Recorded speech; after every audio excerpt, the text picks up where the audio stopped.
السلام علیکم ورحمۃ اللہ وبرکاتہ۔ دیکھیے، اگر آپ اپنے بچوں کی اچھی تربیت کے لیے فکر مند ہیں تو رمضان المبارک کا مقدس مہینہ آپ کے بچوں کی تربیت کے لیے ہی تو ہے۔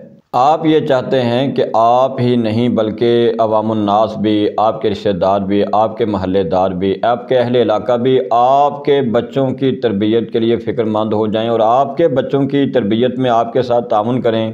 تو رمضان کا مہینہ آ گیا ہے نا، آپ اپنے بچوں کو سحر خیزی اور صبح جلد بیدار ہونے کا عادی بنانا چاہتے ہیں تو رمضان المبارک کی 29 یا 30 سحریاں آپ کے اس خواب کو پورا کرنے کے لیے آ تو گئی ہیں۔ آپ چاہتے ہیں کہ آپ کے بچے بسیار خوری اور ہر وقت الم غلم چیزیں اور چٹ پٹی چیزیں کھانے سے پرہیز کریں اور صرف 2 وقت کے کھانے پر اکتفا کریں تاکہ ایک مثالی صحت کے مالک بن سکیں۔ تو رمضان سے فائدہ اٹھائیں نا۔ آپ کی حسرت ہے کہ بچے اللہ کے در کے بکاری بن جائیں، صرف اللہ سے ہی مانگنے کے عادی بن جائیں، صرف اللہ پر توکل کرنا ہی سیکھ جائیں۔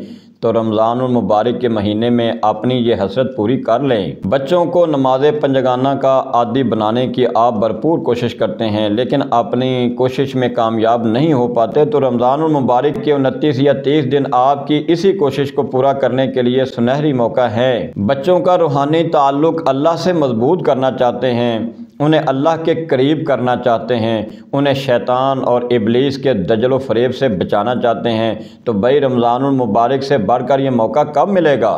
آپ بچوں میں یہ عادت پیدا کرنے کے بارے میں فکر مند ہیں کہ بچے دوسروں کو کھانا کھلانے کے عادی بن جائیں، بچے دوسروں کی ضروریات کو پورا کرنے والے بن جائیں اور ضرورت مندوں کے کام آنے والے بن جائیں تو رمضان المبارک میں اپنی یہ حسرت پوری کر لیں۔ آپ بچوں میں یہ عادت پیدا کرنے کے لیے فکر مند ہیں کہ وہ دوسروں کی مدد کرنے والے بن جائیں، وہ بھوکوں کو کھانا کھلانے والے بن جائیں، وہ دوسروں کے کام آنے والے بن جائیں تو انہیں رمضان المبارک میں یہ پریکٹس کروائیں کہ وہ محتاجوں اور ناداروں کو اپنی سحری اور افطاری میں شامل کریں اور اپنے قرب و جوار کے بے کسوں، بے نواؤں اور اپنے غریب رشتہ داروں کے لیے سحری اور افطاری کا انتظام کرنے والے بن جائیں۔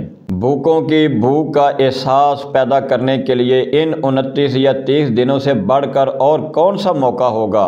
قرآن سے حقیقی تعلق استوار کرنے کے لیے یہ گنتی کے چند ایام کس قدر قیمتی ہیں۔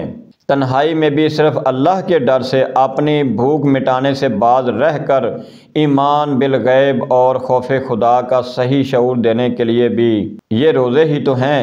ان گنت نعمتوں کا سچے دل سے اعتراف اور بچوں کے دلوں میں شکر کا صحیح جذبہ جاگزین کرنے کا سنہری موقع بھی تو بلا شبہ رمضان المبارک کا مہینہ ہی ہے۔